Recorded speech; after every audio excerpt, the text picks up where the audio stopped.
Pode paisar. Allez, passa ainda.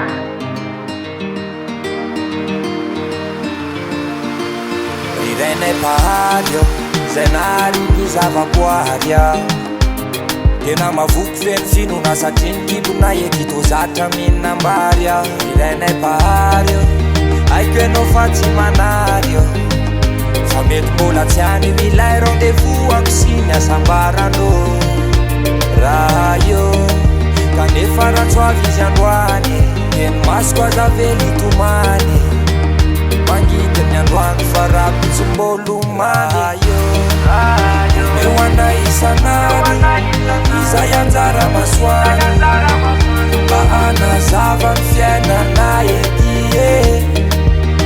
Eo anay isanany izay anjara masoany, mba anazava ny fiainanay ety.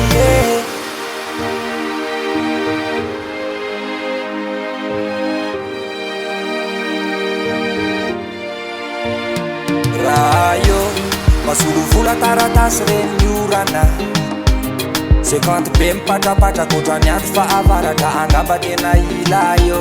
Efa raha io fantakay sara fa tsy izay ny vahaolana, fa zay ko mila mikarataka miasa fa tsy mangataka mijijasy azemboanay aho. Raha io aza tao ela le farany volana, ny lasakafo ny atao trano, jiro sy ny rano sy ny ambim-bavanay eo.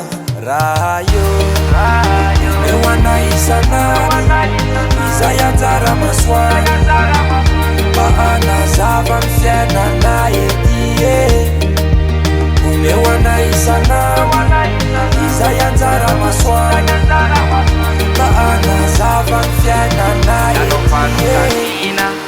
Lalo travaliny, yanao fahazavana, lalo trazavaino, yanao fanotanina, lalo travaliny, yanao fahazavana, lalo trazavaino. Raha io eo anay isanany